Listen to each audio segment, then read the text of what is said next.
The America's Democrats podcast, a project of 21st Century Democrats, is made possible by contributions from our listeners. Want to do more? Go to americasdemocrats.org and click Donate. And thank you for allowing us to be your voice. And if you enjoy the show, please share it with your friends on Facebook and Twitter, and leave us a review on your favorite podcast app. This is the America's Democrats podcast, the weekly podcast for stand-up Democrats. I'm your host, Jim Cuddy. This week, how a question about citizenship on the census is a war on immigrants, plus the racist roots of denying felons the right to vote, and the Bill Press Show on the latest efforts in Florida to allow teachers to carry guns in the classroom. Had enough of Fox News, the House Freedom Caucus, and Donald Trump?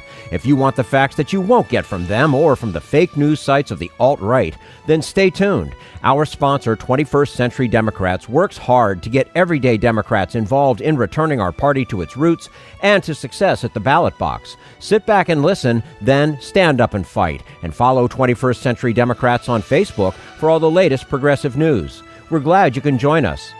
The Supreme Court's decision on the census could alter the American political landscape. And while immigrants are the target, Bill Blum says it's a decision that will affect every American. And we say hello to Bill Blum, former judge and death penalty defense attorney. He is the author of 3 legal thrillers published by Penguin Putnam, a columnist with The Progressive and TruthDig.com, and a lecturer at the Annenberg School of Communication. His recent piece for The Progressive is titled Unequal Justice: As the Next Census Approaches, Will the Supreme Court Side with Trump on His War on Immigrants? Bill Blum, thank you so much for joining us today on the America's Democrats podcast. Good to be with you. Nice to have you with us. To begin with, why do you call the proposal to add a citizen question to the census a war on immigrants?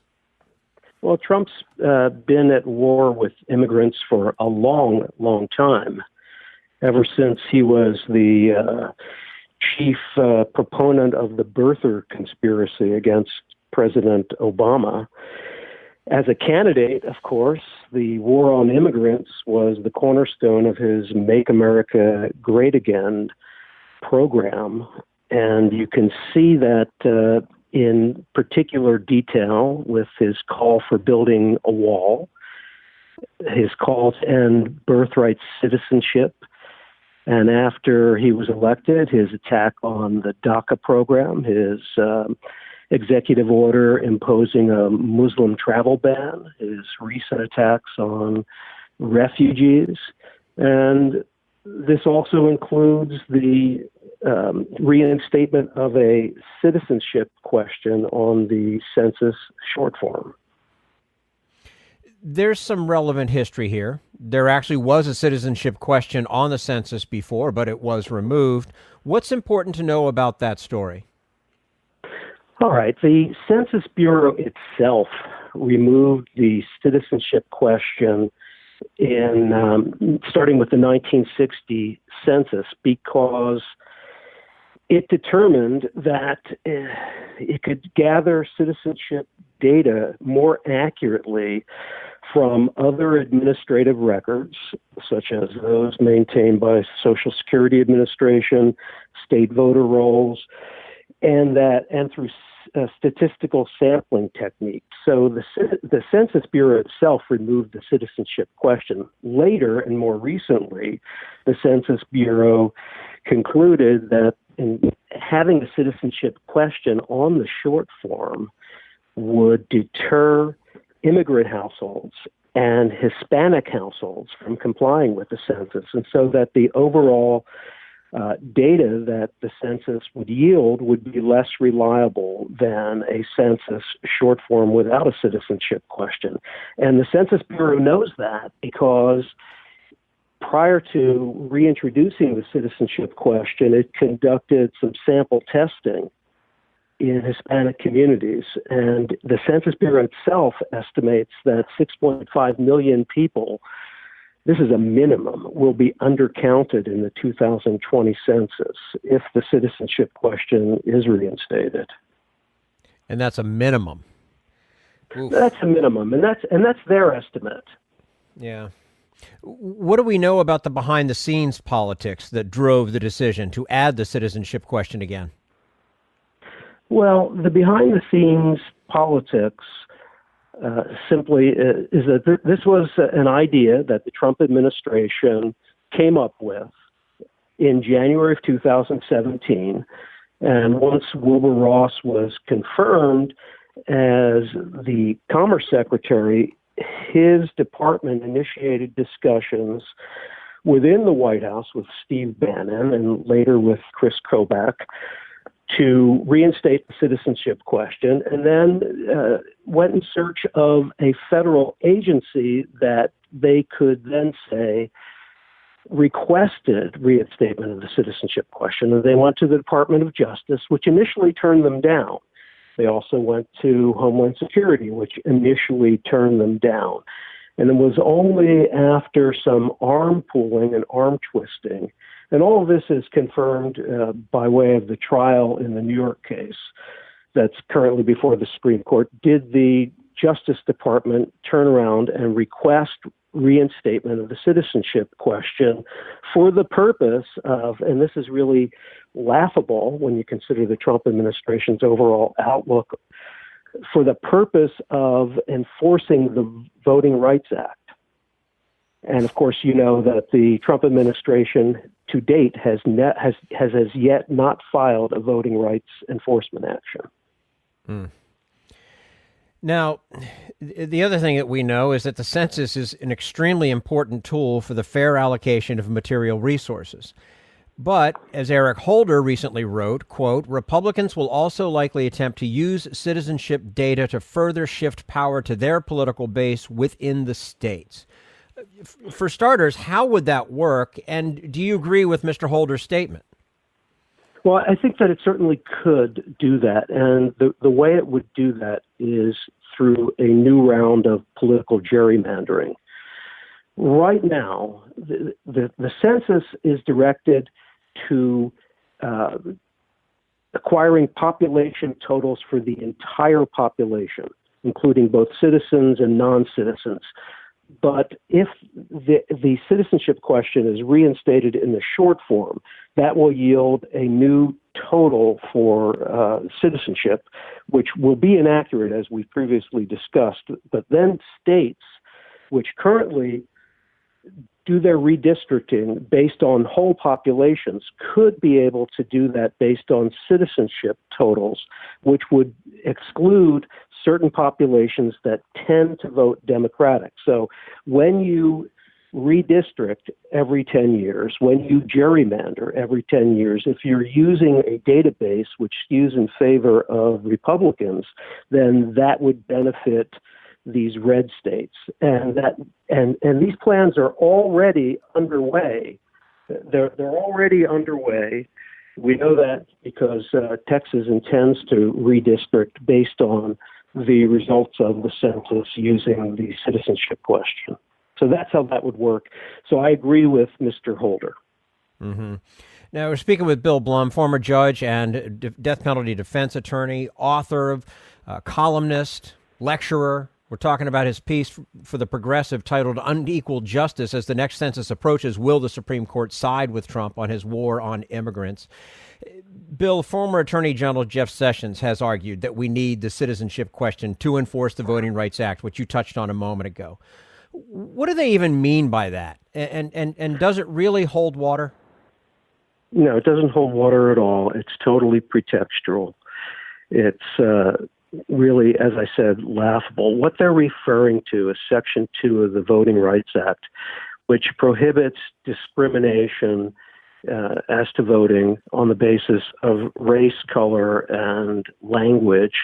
And what they're saying is that we need the citizenship data, because only citizens can vote, in order to better enforce the Voting Rights Act. Well, the Trump administration has no interest in enforcing the Voting Rights Act. So that's just simply not true. That was a pretext for reinstating the citizenship question.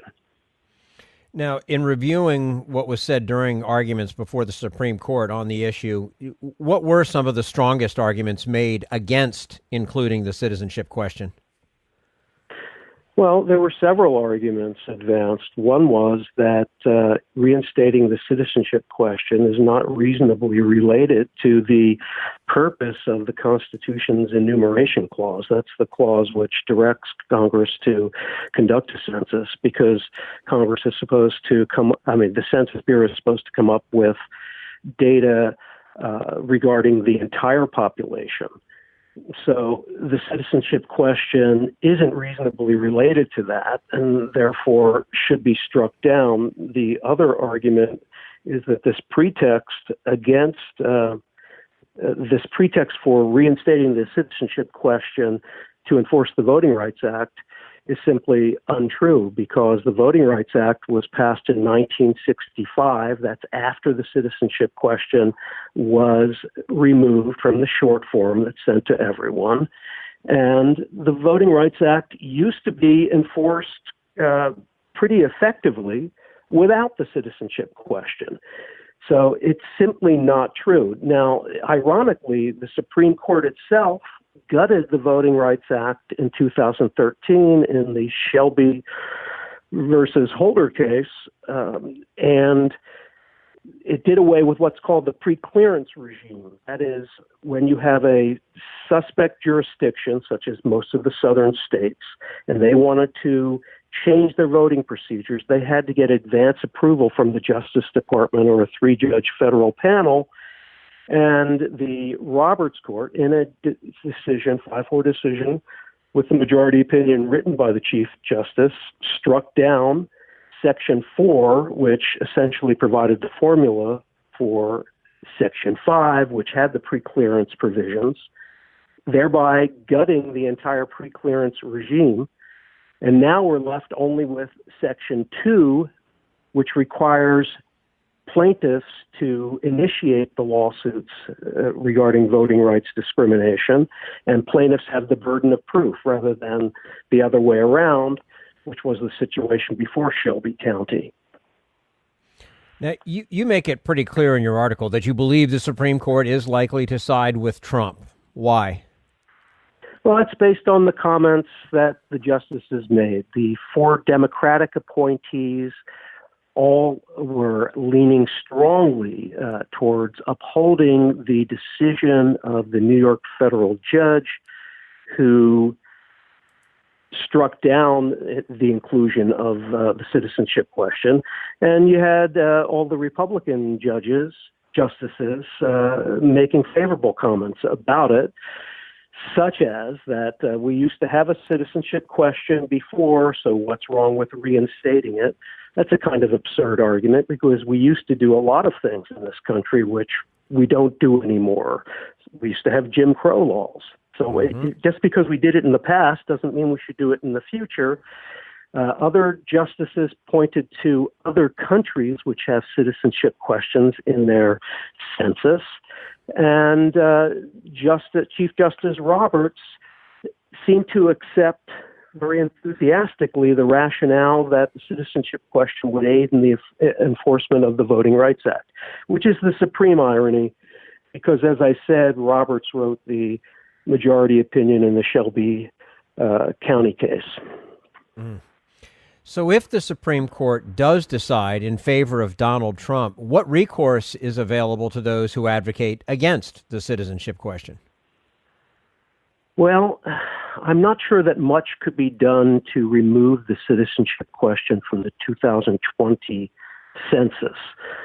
I don't know what could be done afterwards. Let's say that the Democrats prevail in the next election, then perhaps something can be done to modify the adverse impact of any kind of redistricting, reallocation of House seats, redistribution of electoral college votes prospectively. But I think a lot of damage will be done if the Supreme Court upholds the citizenship question for the 2020 census, because that has to get underway, my understanding is, in June, in order for the Census Bureau to prepare all of the forms and get their personnel in operational mode to carry out the census.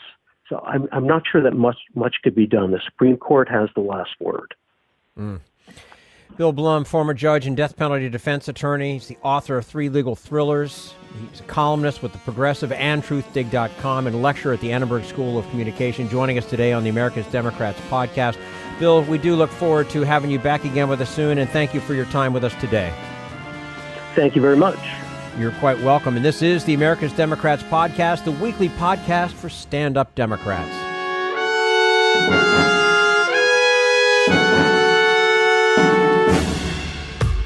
We want you to sit back and listen to this americasdemocrats.org podcast, a project of 21st Century Democrats. But we need you to stand up and fight. Do you want to get involved and help get our party back to its roots and to success at the ballot box? You can make your contribution to help us keep this show going and to elect Democrats who will stand up for democratic principles. Go to americasdemocrats.org and click on Donate at the top of the page. This Social Security measure, I believe that we must pass legislation to provide medical care.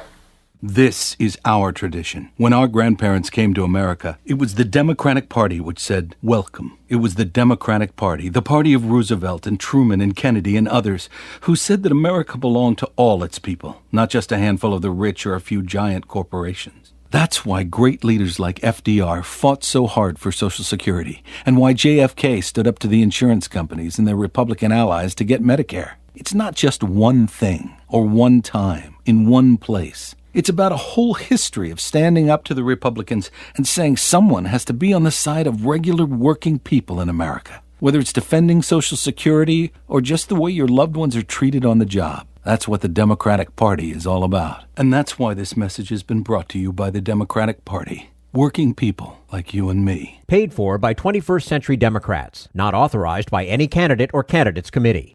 This is the America's Democrats podcast, the weekly podcast for stand-up Democrats. Coming up next, the inherently undemocratic impact of denying felons the right to vote. But first, we turn to Jim Hightower, America's #1 populist, for his common sense commentary. The rich aren't merely different from you and me. They're ridiculous. The uber-rich, I mean, the billionaire barons of Wall Street who literally live above the real world and are clueless about the gross inequality their financial schemes are creating. Take Kenneth Griffin, a hedge fund tycoon who's the latest gold medal champion of conspicuous consumption. He just paid an obscene $238 million for a sprawling 24,000-square-foot New York City penthouse located 79 stories above street level at Central Park South. A strip nicknamed Billionaire's Row. His 3-floor mansion in the sky is the most expensive residential purchase in U.S. history, exceeding the excesses of robber barons in the Gilded Age. Adding to the overindulgence, he'll live there only occasionally, for he also has a $60 million penthouse in Miami, a $122 million mansion in London, and posh crash pads elsewhere. Griffin is the poster child for that disgraceful Trump GOP tax cut for the super-rich, which they passed by claiming that beneficiaries like Ken would put their windfall into jobs and wage increases for the working class. Interestingly, his exclusive skyscraper residence replaces a modest 20-story building of affordable rent-controlled apartments where dozens of middle-class tenants lived. They were evicted by the corporate developers to provide opulent digs for a few billionaires. That ought to be illegal, but instead, a state law specifically empowers landlords to toss out middle-class and low-income tenants, demolish their apartments, and put up a swank new building. If you wonder where inequality and America's affordable housing crisis comes from, there it is. This is Jim Hightower saying, yet Griffin complains that he has, quote, insufficient influence in politics. Really? Who had the political clout to eject those families from their homes? Need an antidote to the progressive blues? Want some good news about how grassroots folks are rebelling against the corporate powers and winning? Well, here's an easy-to-swallow pill for you, the Hightower Lowdown. Hightower's monthly newsletter will give you the lowdown, even as it lifts you up. It's 4 pages a month, jam-packed with facts you can use, actions you can take, and Jim's own Texas humor, all for only $15 a year. To become a lowdowner, go to hightowerlowdown.org.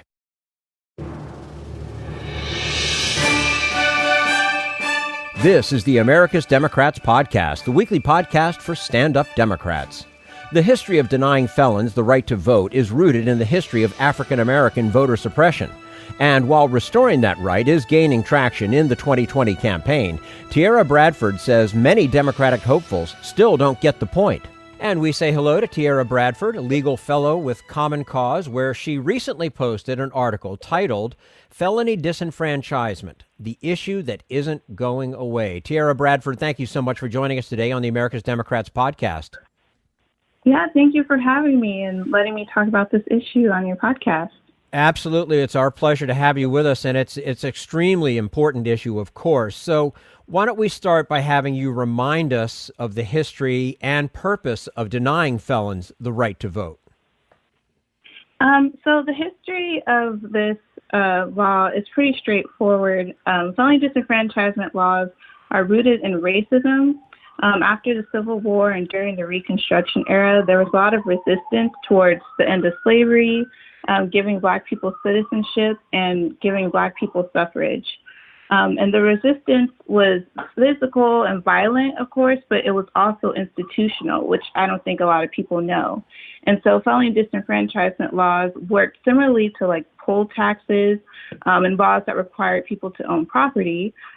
These laws were designed to target newly freed Black people and just take away their voting rights. And so the way this would work is that states would adopt these disenfranchisement laws.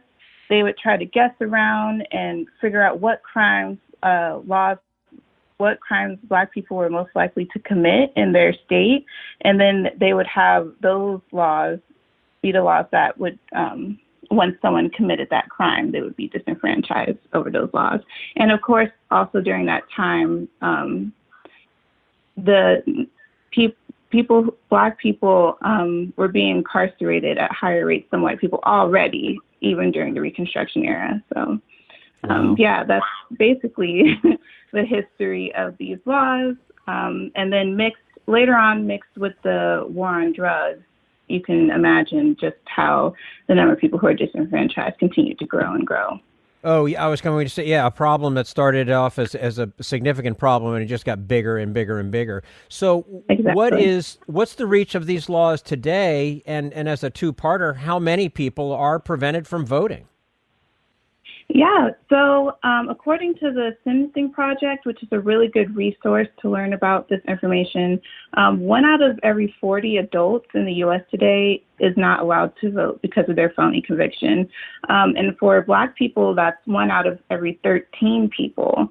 And for non-Black people, that's 1 out of every 56 people are unable to vote.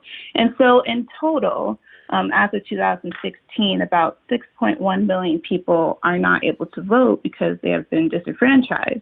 Now, there was the Fourth Amendment, the Amendment 4 ballot initiative that took place in Florida, and that was supposed to lower the number of people who are disenfranchised because Florida right now has like 1.6 million people who are disenfranchised because of their felony conviction.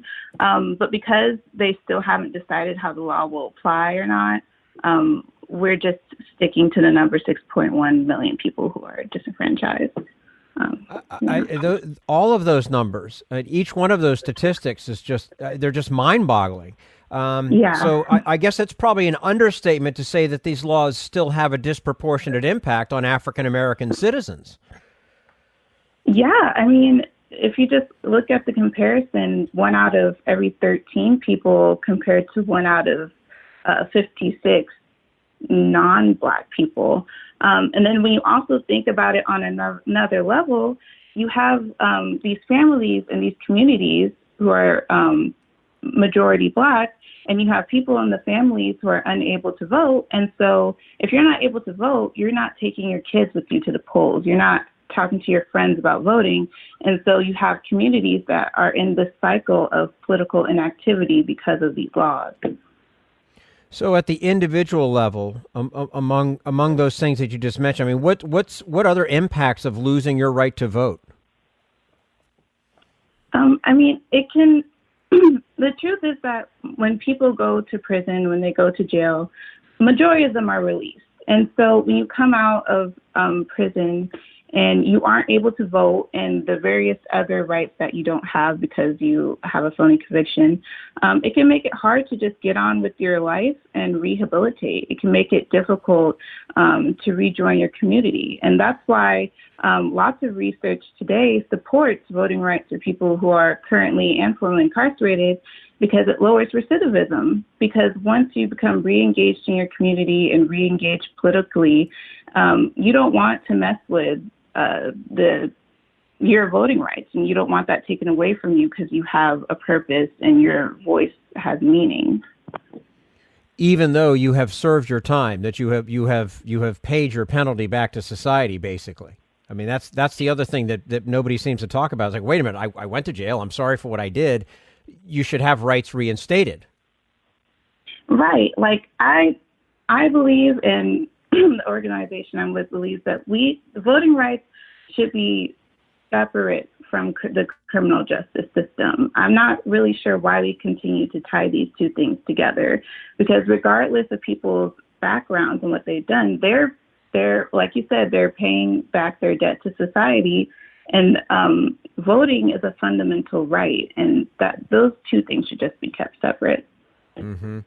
We're speaking with Tierra Bradford. She's a legal fellow with Common Cause, where she recently posted an article titled "Felony Disenfranchisement, the Issue That Isn't Going Away."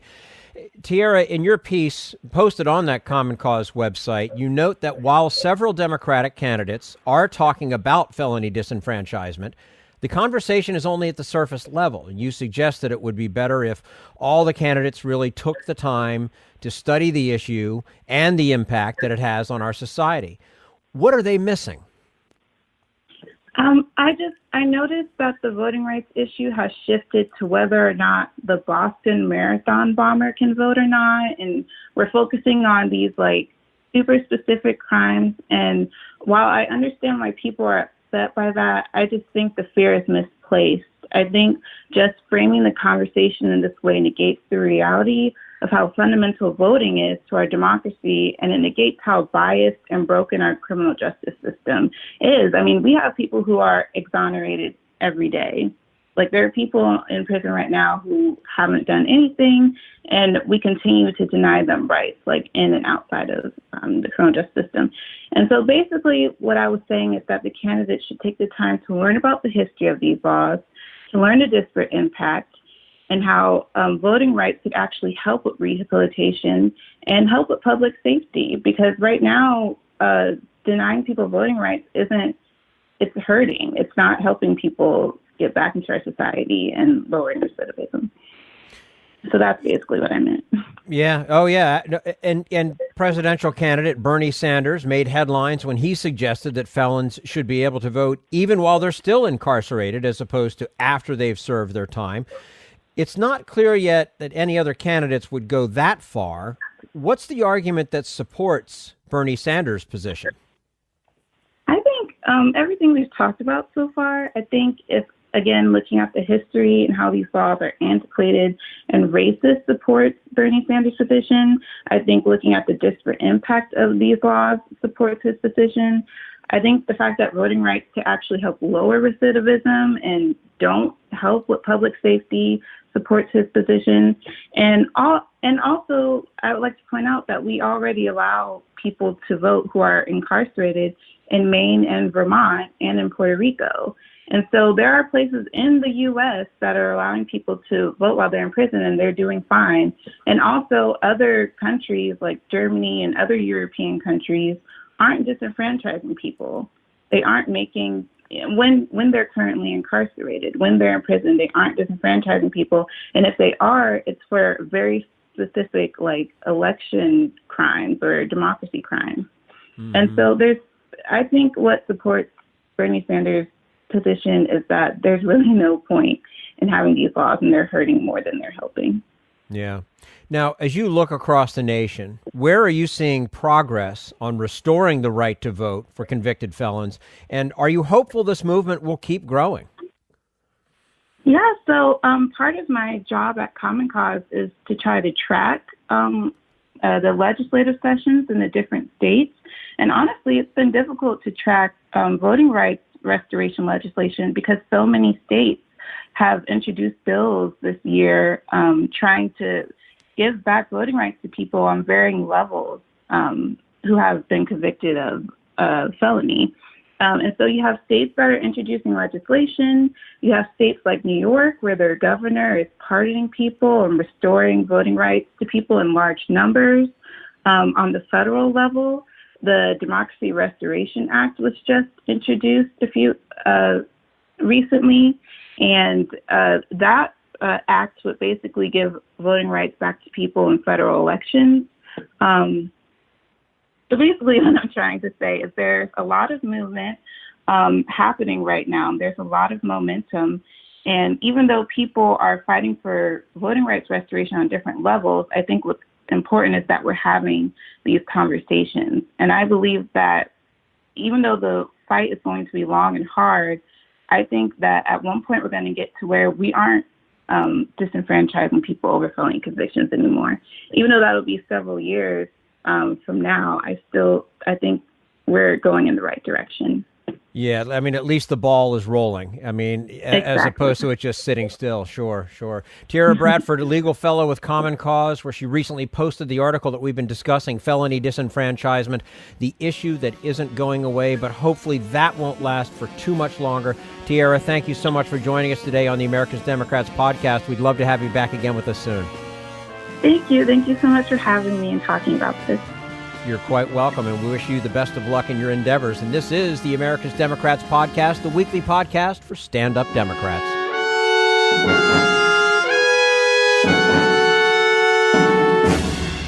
We want you to sit back and listen, but we need you to stand up and fight. Help get our party back to its roots and to success at the ballot box. Make your contribution to keep the americasdemocrats.org podcast, a project of 21st Century Democrats, on the air, and help elect stand-up Democrats. Go to americasdemocrats.org and click on Donate at the top of the page.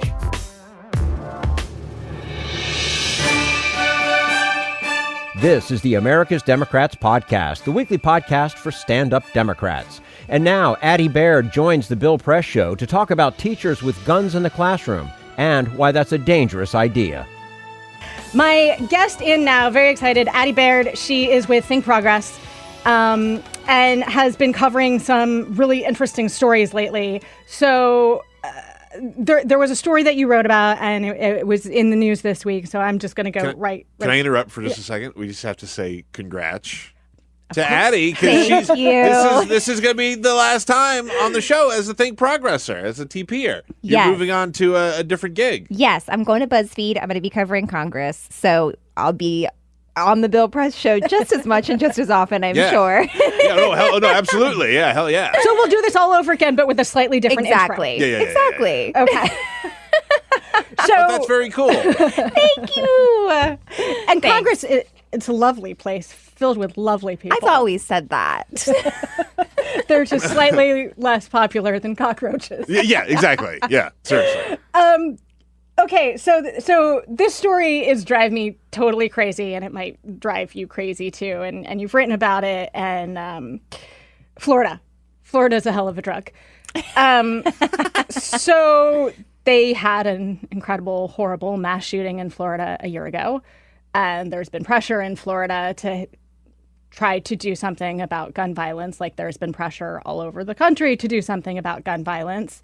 And the Republicans who run Florida were like, yeah, we're totally on that, by doing something that does not seem to me like a way to address gun violence in schools, by putting more guns in schools. Can you explain, like, what? Sure, I can try.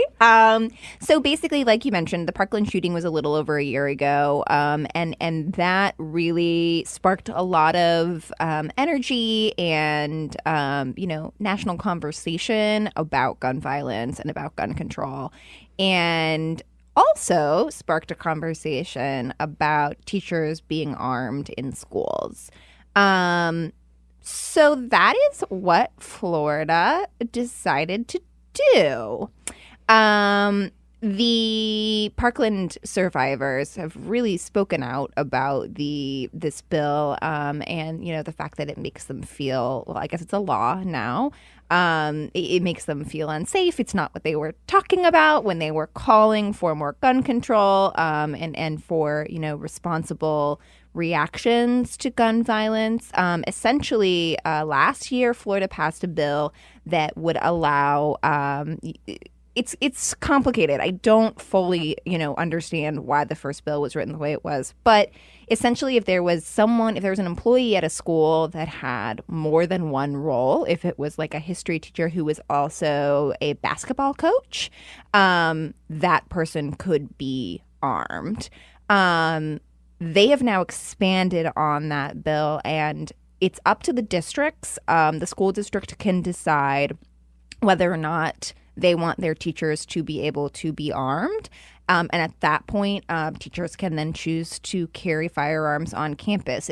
They require some training, but everything that we know about teachers being armed, no matter how much training they have, no matter if they have one job or two with the school, no matter what, what we know is that it will ultimately put students in more danger rather than keep them safe. And that is what Florida has decided to do. Okay, so I understand Florida is controlled by the Republican Party, and the Republican Party is controlled by the NRA. Is it really that simple? Did they pass a bill that nobody thinks is a good idea other than, the NRA and other, organizations that advocate for more guns everywhere? Is that why they did it? I mean, do they have some reason? Do they have any study at all? Do they have any expert saying this is going to actually help with gun violence in our schools? No. Every reputable study about arming teachers comes to the same conclusion. It will make schools more dangerous. There was a really good New York Times story digging into one thing in particular, which is the inherent biases of every person become really dangerous when you are carrying a gun.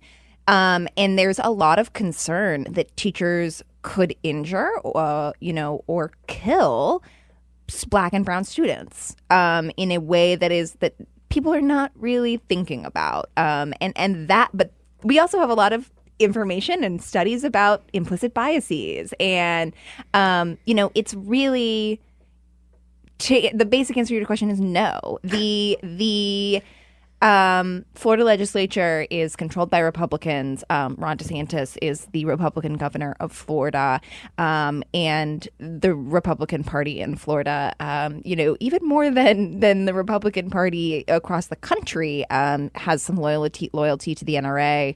I remember I went to see PAC about a year and a half ago at this point. It was right after the Parkland shooting, and the NRA was there, and they had made that decision already. But the thing to do was to arm teachers.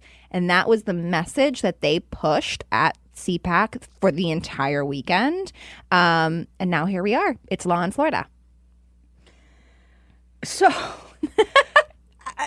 it's the kind of thing that even if you haven't read any of the studies and you're just, a moderately thinking person, the answer to gun violence is more guns. That just doesn't make sense to me.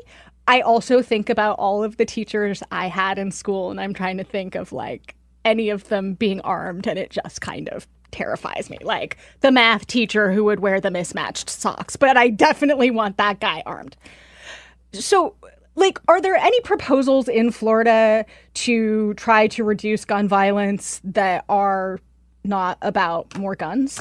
Absolutely. The Democrats in the legislature have introduced a fleet of bills that range from, banning assault-style weapons in the state, the range of sort of the gun violence solutions that get talked about a lot by, gun control advocates and Democrats writ large. But they don't go anywhere.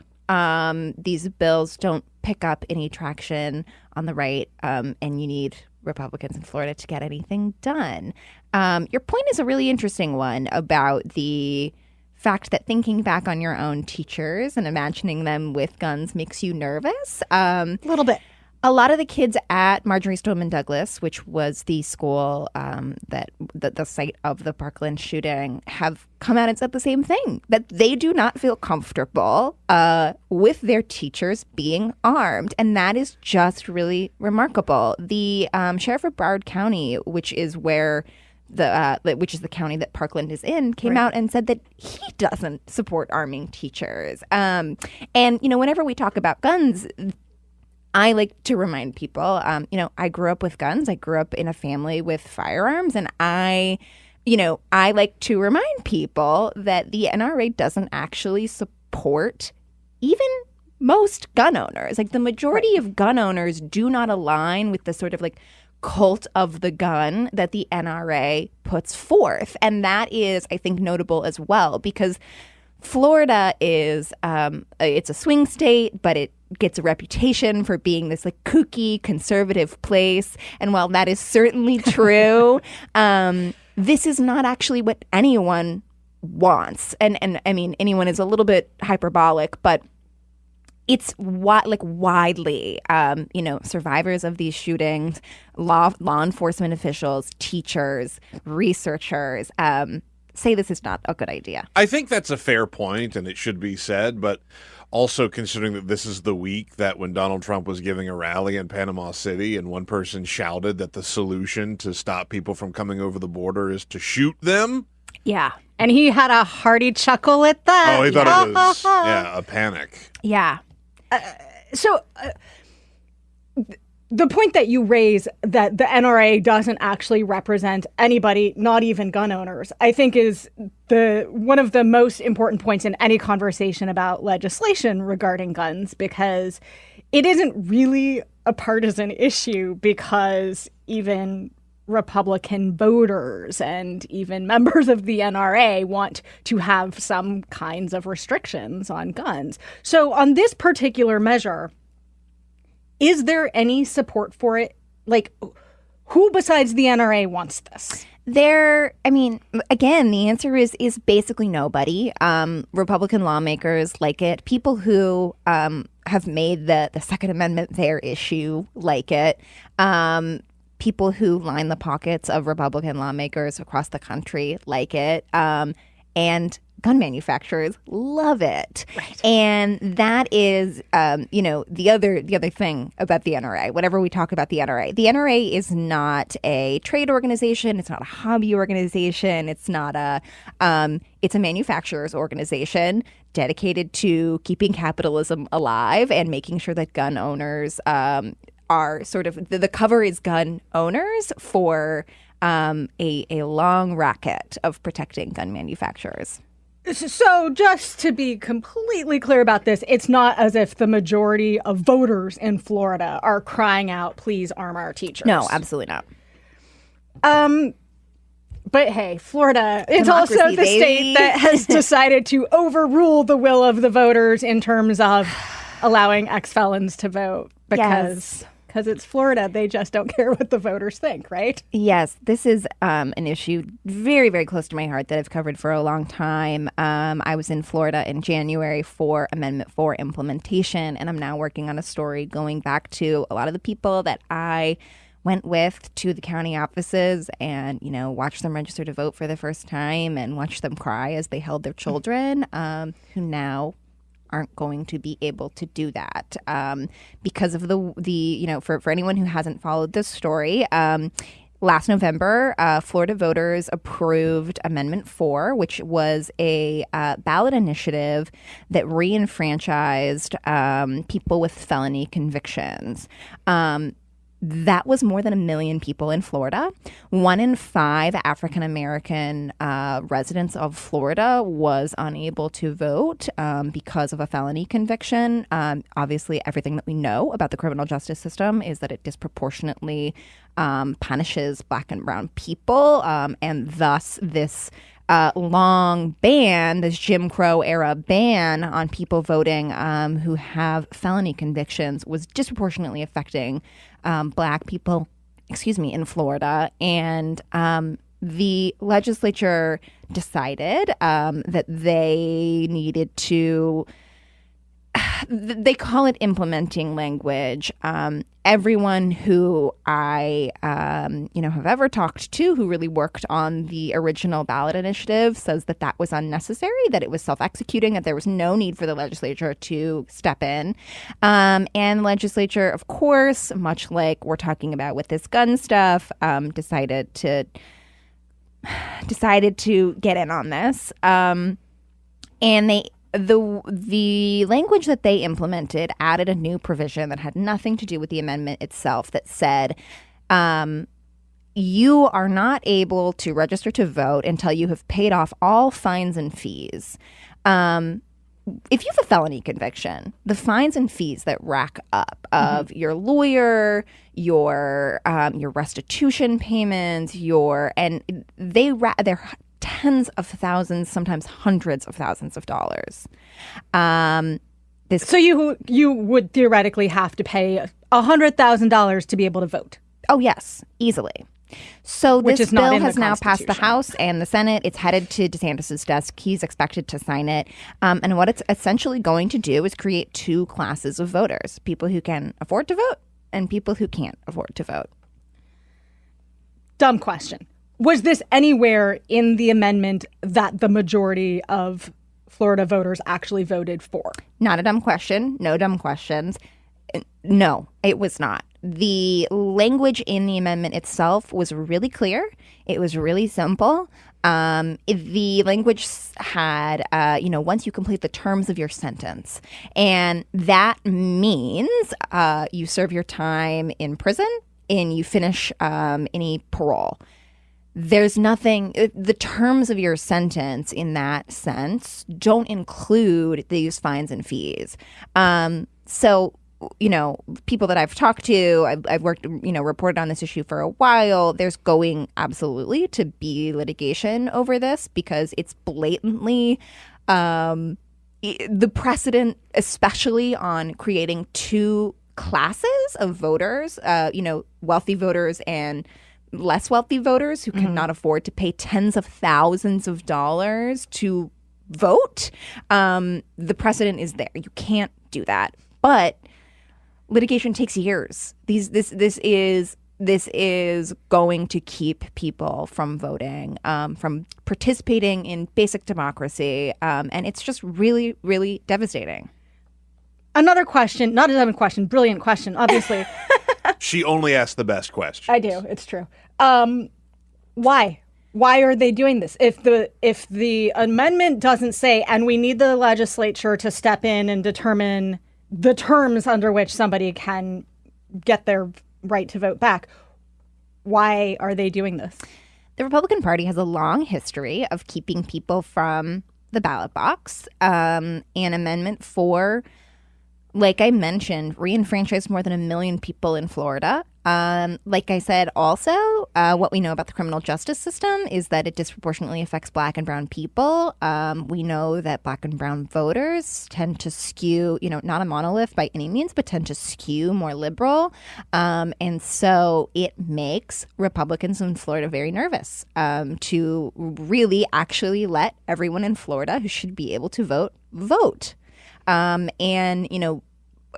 Stepping in, doing this implementing language, adding this fines and fees provision is a great way to keep people from voting. And that is what Republicans want. So it's just a power grab. Absolutely. It's a blatant power grab. And we have definitely seen a trend of power grabs by the Republican Party in states across the country, especially since the election last year, where many of them were voted out of office, or the power of the legislature changed, or of the governor's office changed. And so they're coming up with new crazy rules and laws to say, no, we still want to keep our power that the voters just took away from us. So new law that we get to do that. So the only way to solve this is going to be to sue and spend, years litigating this. Yes. And all of the people who the voters of Florida said, you know what, we actually want you to be able to vote, they're just going to have to not. Yes. The other really kind of important thing here is that there is no central way for voters in Florida, for people who have felony convictions in Florida, to check what they owe. There is no central system to be able to see that you owe X amount of money. That means I can see your brain running. I can see your brain running through this. I'm doing some quick math. That means this is also a trap for people. The chilling effect here. If you don't know, if you're not sure, if you've paid all of your fines and fees, why would you go register to vote? That would put you in a position after someone who served your time, who finished your sentence, to potentially be committing unwillingly another crime. The chilling effect here is really scary. And also the years-long fake narrative about voter fraud can become very real. It is a trap. Okay, so I'm trying to understand how this works. You get out of prison, you've done your time. You believe that the voters of Florida gave you the right to vote. You go to register to vote, and there isn't somebody there saying, I'm sorry, you can't register to vote because you owe money. No, there is no, when you go to register to vote, and when I went to, when Amendment 4 was officially implemented in Florida and went with some people to vote, you walk into the office and they give you some paperwork and you fill it out and you give it back to them and they give you a sticker and they send it off. The way that Amendment 4 was supposed to technically be implemented was that the state would stop sending information about people who had felony convictions to the counties, so that once the paperwork was all filled out, in the past, if you were not able to vote at that point, it would bring up some sort of red flag once it starts to get put into the system. At this point, again, it would take you filling out the paper, sending it off, getting it to the state for any red flag to come up. But you could also, it's not clear here how this would be handled. So a person could then maybe not get flagged, not get the information, go to register to vote. They're not someone legally at this point able to vote. Then they feed into this fake voter fraud narrative that the right loves to push. The fact of the matter is, last November, they were reenfranchised by 60% of the people of Florida. And there's no like website like canivote.com for them to plug in their name. No. Because the fines and fees in Florida, and this is another huge problem, are a revenue, like they are revenue for the state of Florida. And so that is the other part of this, is that the court systems make the state money. And it is in the state's interest to make sure that people have to pay these tens of thousands of dollars. But the court system is also spread out. You've got municipal courts, you've got federal courts, you've got your state Supreme Court, you've got all sorts of, you've got your county level, you've got so everything is spread out. Not everything is in the same place. You can look up individual places, as far as I understand, but there's no central way for you to go, okay, I owe $50,000. And I can see that all laid out here. Why, Florida? Why? And the other thing that's really sad is that Florida is just the tip of the iceberg here. Florida gets a lot of attention on the returning citizen reenfranchisement front because of how many people Amendment 4 reenfranchised. But there are states all across the country. Iowa does not allow returning citizens to vote. Kentucky does not allow returning citizens to vote. Virginia does not allow returning citizens to vote, though they have found ways to get around it in certain ways. Florida, all of these other states take cues from Florida. So other states that currently don't allow ex-felons to vote, but might be considering something like a ballot initiative so that the voters can say, hey, actually, we want our fellow citizens to vote, might feel discouraged watching what's happening in Florida because they think, what's the point? Even if we pass it, the Republican legislature might decide to tell us to go screw ourselves. Well, and also the Republican legislature will look at what the Florida legislature did and go like, oh, we know how to handle this. Is there any good news here? No, not really. I wish I could say there was. I can say that there are. Our last guest talked about rape, and he had good news. So you've got to give me something. Let's see. The good news is that the people who are working on this issue in Florida are some of the smartest, most dedicated people I've ever gotten to work with in my time covering voting rights. And the attorneys who will fight this are great attorneys, and precedent is on their side. How's that? I'll take it. Okay. I'll take it. And the other thing that occurs to me, let's say I'm a voter in Florida, God forbid, and I vote for something and the legislature tells me to literally go screw myself with my vote that I and my fellow citizens voted for. I am less likely to want to support those people who are telling me to go screw myself. Is there any chance at all that there will be a backlash from the voters in Florida saying, hey, we're telling you what to do and you're not doing what we've told you to do. We actually don't want you in this job anymore? I think there certainly could be. The thing about Amendment 4, the thing that makes it one of the most beautiful, exciting things that I have ever gotten to cover is that it really had enormous bipartisan support in Florida. It passed with 61% of the vote in Florida.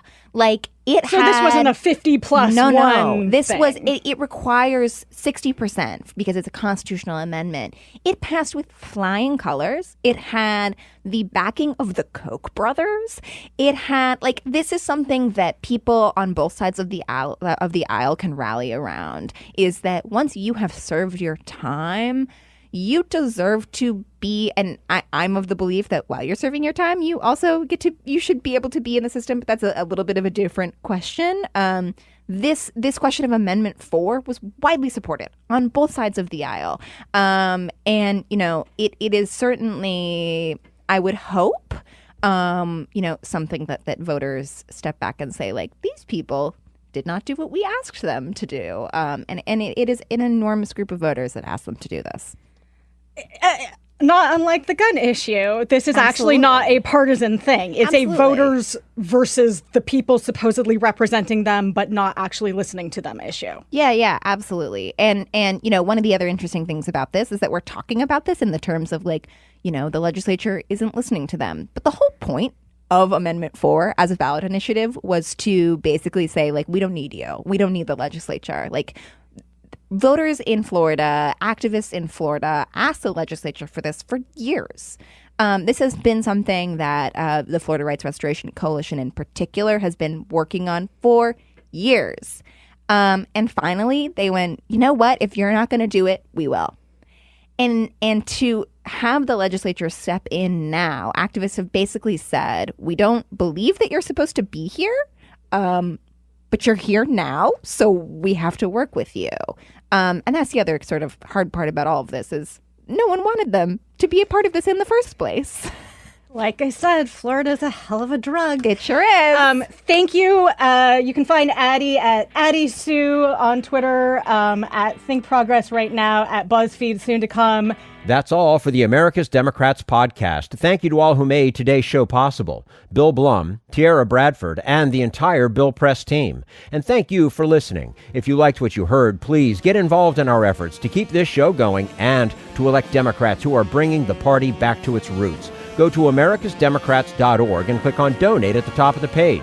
And be sure to find 21st Century Democrats on Facebook and Twitter, and leave us a review on your favorite podcast app. For the America's Democrats podcast, I'm your host, Jim Cuddy. We want you to sit back and listen, but we need you to stand up and fight. Join us. Support the americasdemocrats.org podcast, a project of 21st Century Democrats, and help elect Democrats who will stand up for democratic principles with your contribution today. Go to americasdemocrats.org and click on Donate at the top of the page.